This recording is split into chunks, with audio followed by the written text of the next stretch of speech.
আসসালামু আলাইকুম। সবাই কেমন আছেন? আশা করি সবাই ভালো আছেন। বন্ধুরা, কমিশনারের কার্যালয়ের কাস্টমস, এক্সাইজ ও ভ্যাট কমিশনারের থেকে নতুন একটি নিয়োগ বিজ্ঞপ্তি প্রকাশিত হয়েছে। এই নিয়োগ বিজ্ঞপ্তির মধ্যে কি কি পদ আছে এবং আবেদন করতে হলে প্রার্থীদের শিক্ষাগত যোগ্যতার পাশাপাশি অভিজ্ঞতা কি কি প্রয়োজন পড়বে, বয়স কত প্রয়োজন পড়বে, কত তারিখে আবেদন শুরু হবে, কত তারিখে শেষ হবে, সবকিছু নিয়ে বিস্তারিত আলোচনা করব এই ভিডিওতে।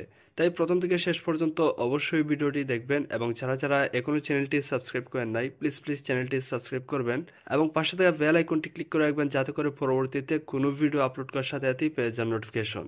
তো প্রথমেই যে পদ আছে সেটি হলো 60 মুদ্রাক্ষরিক কাম কম্পিউটার অপারেটর।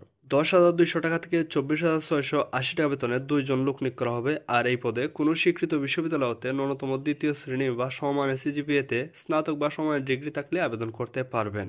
আর এছাড়াও কম্পিউটার ব্যবহারে দক্ষতা থাকতে হবে এবং কম্পিউটার ষাটলিপিতে প্রতি মিনিটে গতি থাকতে হবে বাংলায় 45 শব্দ এবং ইংরেজিতে 70 শব্দের গতি। এবং কম্পিউটার মুদ্রা করে সর্বনিম্ন প্রতি মিনিটে গতি থাকতে হবে বাংলায় 25 শব্দ এবং ইংরেজিতে 30 শব্দের গতি। এরপরে উচ্চমান সহকারী পদে 10,200 টাকা থেকে 24,680 টাকা বেতনে 4 জন লোক নিয়োগ করা হবে। আর এই পদে কোনো স্বীকৃত বিশ্ববিদ্যালয়তে ন্যূনতম দ্বিতীয় শ্রেণী বা সময় সিজিপিএতে স্নাতক বা সমমানের ডিগ্রি থাকলে আবেদন করতে পারবেন। এরপরে উচ্চমান সহকারী পদে 10,200 টাকা থেকে 24,680 টাকা বেতনে 4 জন লোক নিয়োগ করা হবে। আর এই পদে কোনো স্বীকৃত বিশ্ববিদ্যালয়তে ন্যূনতম দ্বিতীয় শ্রেণী বা সময় সিজিপিএতে স্নাতক বা সমমানের ডিগ্রি থাকলে আবেদন করতে পারবেন।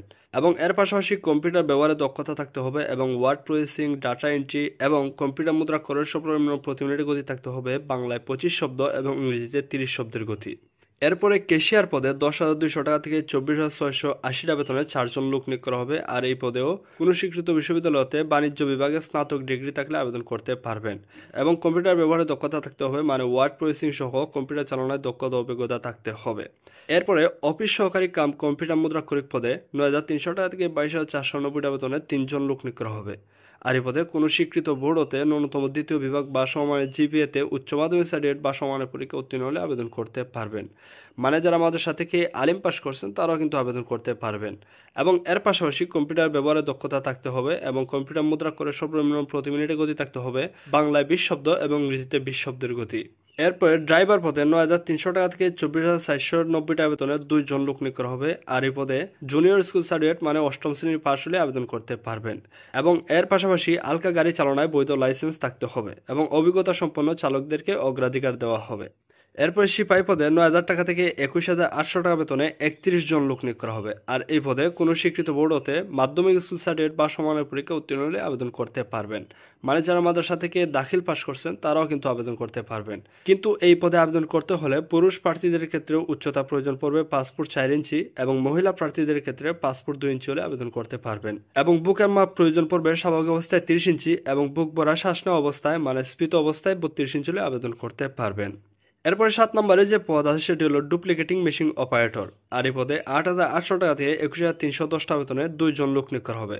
আর এই পদে উচ্চ মাধ্যমিক সার্টিফিকেট বা সমানের পরীক্ষা উত্তীর্ণ হলে আবেদন করতে পারবেন এবং এর পাশাপাশি ফটোকপি মেশিন চালনায় বাস্তব অভিজ্ঞতা থাকতে হবে এবং কম্পিউটার ব্যবহারে দক্ষতা থাকতে হবে। এরপরে ড্যাশপাস রাইডার পদে 8,800 টাকা থেকে 21,310 টাকা বেতনে 1 জন লোক নিয়োগ করা হবে। আর এই পদে উচ্চ মাধ্যমিক সার্টিফিকেট বা সমানের পরীক্ষা উত্তীর্ণ হলে আবেদন করতে পারবেন এবং মোটর সাইকেল চালনায় বৈধ লাইসেন্স থাকতে হবে এবং কম্পিউটার ব্যবহারে দক্ষতা থাকতে হবে। এরপরে সর্বশেষ যে পদ আছে সেটি হলো অফিস সহায়ক। 8,250 টাকা থেকে 20,010 টাকা বেতনে 15 জন লোক নিয়োগ করা হবে।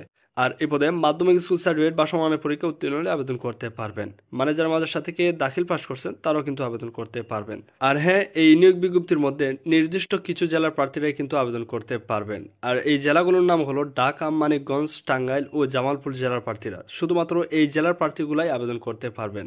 তো এই ছিল পদের বিবরণ। এখন দেখবো আবেদন করতে হলে প্রার্থীদের বয়স কত প্রয়োজন পড়বে। 1 জানুয়ারি 2025 তারিখ ধরে যাদের বয়স সর্বনিম্ন 18 এবং সর্বোচ্চ 32 বছরের মধ্যে বয়স থাকবে তারাই কিন্তু আবেদন করতে পারবেন। আর অবশ্যই আপনাদেরকে অনলাইনে আবেদন ফর্ম পূরণ করতে হবে। আর অনলাইনে আবেদন ফর্ম পূরণ করতে হলে দেখতে পারতেছেন এখানে নির্ধারিত একটি ওয়েবসাইট লিঙ্ক দেওয়া আছে bat.dw.teletalk.com.bd। এই ওয়েবসাইটে প্রবেশ করে আপনাদেরকে আবেদন ফর্ম পূরণ করতে হবে। আবেদন শুরু হয়েছে 13 এপ্রিল 2025 তারিখ সকাল 10টা থেকে এবং আবেদনের শেষ তারিখ 4 মে 2025 তারিখ বিকাল 5টা পর্যন্ত। তো এই সময়ের মধ্যে আপনাদেরকে আবেদন ফর্ম পূরণ করতে হবে এবং আবেদন ফর্ম পূরণ করার সময় 300x300 পিক্সেলের একটি ছবি এবং 300x80 পিক্সেলের একটি স্বাক্ষর প্রয়োজন পড়বে। আর আপনাদের আবেদন ফর্মটি সাবমিট করার পরে আপনাদেরকে একটি অ্যাপ্লিকেন্টস কপি দেওয়া হবে, আর সেই অ্যাপ্লিকেন্টস কপিতে আপনাদেরকে একটি ইউজার আইডি দেওয়া হবে। আর সেই ইউজার আইডি ব্যবহার করে পরবর্তী 72 ঘন্টার মধ্যে টেলিটক প্রিপারেশন থেকে 2টি SMS এর মাধ্যমে আবেদন ফি জমা দিতে হবে। তো যারা 1 থেকে 5 নং পদে আবেদন করবেন তাদের জন্য আবেদন ফি প্রয়োজন পড়বে 112 টাকা, এবং যারা 6 থেকে 9 নং পদে আবেদন করবেন তাদের জন্য আবেদন ফি প্রয়োজন পড়বে সর্বমোট 56 টাকা। আর SMS এর মাধ্যমে আবেদন ফি জমা দেওয়ার নিয়ম দেখতে পারতেছেন এখানে দেওয়া আছে, এই নিয়ম অনুসারে আপনাদেরকে আবেদন ফি জমা দিতে হবে। আর SMS এর মাধ্যমে আবেদন ফি জমা দেওয়ার পরেই আপনাদের আবেদন প্রক্রিয়া সম্পন্ন হবে এবং পরবর্তীতে প্রার্থীদেরকে SMS এর মাধ্যমে পরীক্ষার তারিখ এবং সময় সবকিছু জানিয়ে দেওয়া হবে। এই পর্যন্তই ছিল আজকের ভিডিও। পরবর্তীতে দেখা হচ্ছে নতুন কোনো ভিডিওতে। ততক্ষণ সবাই ভালো থাকবেন, সুস্থ থাকবেন। আসসালামু আলাইকুম।